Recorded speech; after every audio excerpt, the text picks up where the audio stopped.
Watch what's approaching, the supreme moment. Reality striking closer than it seems, don't it? Go ahead, it's for the taking if you want it. If not, the dream dies and you'll be forever haunted. Then confront it. What's good, everyone? I haven't had a chance to showcase the Extreme Z Awakened Kid Buu yet up until this point because of work, but I think the format I want to go with is, as the title suggests, pair this guy up with the buff Buu essentially, which also did get an EZA as well. In terms of like the skill settings, you saw it for the Kid Buu. For this guy, I really didn't touch the skill orbs, but level 15 for the additional attack and level 11 for crits kind of works out, you know, with the built-in super attack abilities. As you can see, both units do have max level links, so you know the grind definitely is a little bit painful, but eventually you get there, and you know, honestly, it's I wouldn't say it's fully enjoyable, but it definitely does make things a little bit worthwhile for sure. So I guess we'll go ahead and talk about the units. So let's go ahead and start with the INT version of Kid Buu first. With the EZA, this guy does have the updated leader skill for extreme INT types, key +3, HP attack and defense increase 130%, and then super intelligence types also get key +3, HP attack and defense increase to 90%. So definitely not a bad option for, you know, secondary leads or primary leads for the you know, battlefield settings.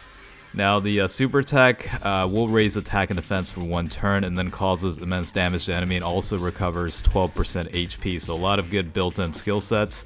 I think I went with like level 13 additionals and 17 crits. I kind of tended to bias toward critical hits more so than additionals, but I think level 13's, you know, more than good enough to potentially get some additional attacks out of the way.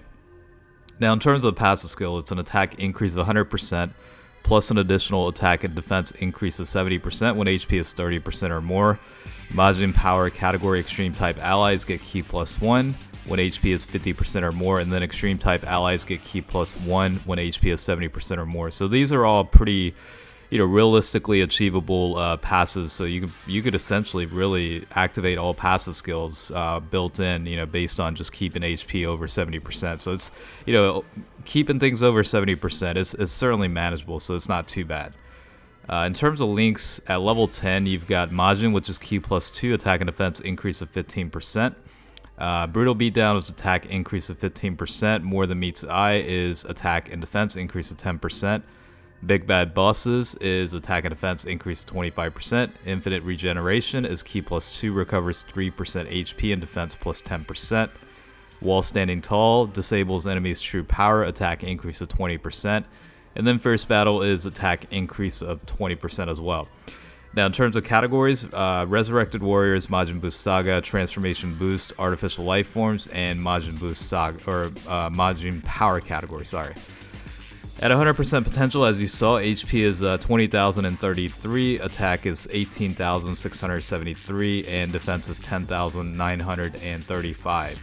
Now the reason why I'm pairing this guy up with the South Supreme Kai Absorbed Majin Buu is because, as you saw earlier, a lot of links, pretty much 99% of the links are shared between the two units. So it's you know, without bringing in support, you know, you could essentially activate a lot of boostings toward key, attack, and defense. You know, it's certainly a very fun rotation to run. So with that being said, let's cover the South Supreme Kai Absorbed Majin Buu, so, or I guess aka Buff Buu, but this guy with the EZA did get an upgraded leader skill, I think. Tech type key +2, HP attack and defense increase to 70%. And then for the super attack, raises defense for 1 turn, causes supreme damage to enemy, and also greatly lowers defense.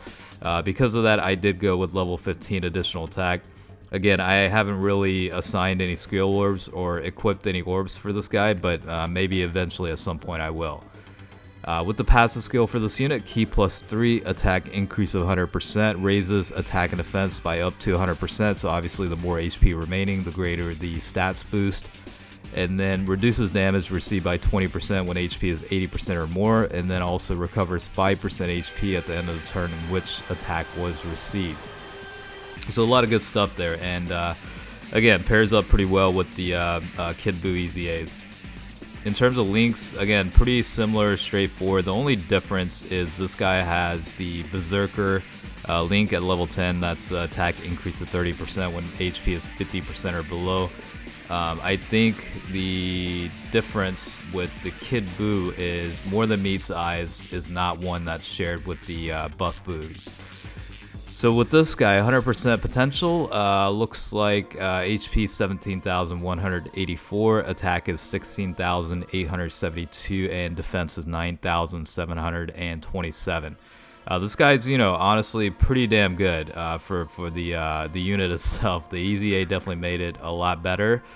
Built-in, abilities to reduce damage based on HP parameters, and also recovering, 5% HP, along with, Kid Buu's ability to recover 12% HP for every super attack. So you're looking at, a very good option in terms of a lot of HP recovery for every rotation these guys are on. So it works out quite well. In summary, these guys link extremely well. HP recovery built in. As long as you keep HP, relatively over, like, let's say 70%, you're pretty much being able to defend pretty well throughout. Now, I guess in this regard, both the units apply to some extent, but more so the Buff Buu. Yes, you do get a pretty good defensive boost overall, but depending on what type of enemies you're facing and getting super attack, you could still potentially take a pretty decent amount of hits. I think, on a neutral type setting, probably upwards of 100k in damage you would end up taking with the enemy super attack, which isn't too terrible if you think about it, but it's still a pretty decent amount. And with the supporting units on rotation as floaters, the attack stats for Kid Buu will range anywhere from 4.8 to like 5.1 million. I think without support, you're more or less looking at a static attack stats of like 4.4 million, which is pretty damn good in itself. I think the Buff Buu, it probably tops out with one floater support around 4 million, which is incredibly good for that unit as well. I think without support on rotation, you're more or less looking at, hovering around like 3.5 million, around that region probably. So overall, that's a pretty decent amount of attack stats per turn, and it's certainly very, very efficient in that regard. And then, for the floater, you can bring in a support or any other type of Buu unit that would link up pretty well with the rest of the two units on rotation. The one thing I want to call out is More Than Meets the Eye. It is an attack and defense increase of 10%, but it's extremely limited in terms of like the units you can pair it up with. Obviously, you can't link up any of the other Kid Buu units, but I guess the closest vicinity to a unit you might potentially want to pair this guy up with is probably the DBZ Kid Buu. I don't know what the official name is, but this guy does have the More Than Meets the Eye link skill. Along with that, this is a supporting unit as well, where allies will get that defense increase of 40%. Also has that HP recovery of 5%, and also, if HP is 81% or more, allies will get that additional key +3 and attack increase. Well, actually, it's all allies key +3 attack increase of 40% when HP is 80% or less. Now, the problem in the past is you weren't able to activate big bad bosses because, this guy, in order to get that secondary passive, you'd have to have HP below 80%. And of course, well, no. I'm getting things mixed up. So, ideally, back then, you wanted to keep. I'm actually thinking of the physical Kid Buu, because in that situation, in order to get the maximum boost, you want HP levels of 80% or above. So I was actually getting that mixed up with the Big Bad Boss's link skill, but just disregard what I said. It's 6:45 in the morning. I took a nap earlier, and I had a hard time sleeping, so I ended up staying up, and my mind is probably a little bit all over the place right now, but hopefully it's not too terrible, you know what I mean, in terms of like the commentary I'm referring to. But again, like, this guy is a lot. These two units paired up together is actually a lot of fun. And what's funny is when grinding through the links, I obviously, this probably relates to a lot of you guys, but I didn't necessarily run optimal teams for units on the team that I'm grinding links for. So you don't really see the full abilities until, or I make sure I don't see the full abilities until I'm done grinding the links, and then I build out pretty good teams overall, and just enjoy seeing what their finished product is. It kind of makes it more rewarding in that way, and in terms of not seeing their full ability until you're actually done grinding links, so it's a lot of fun.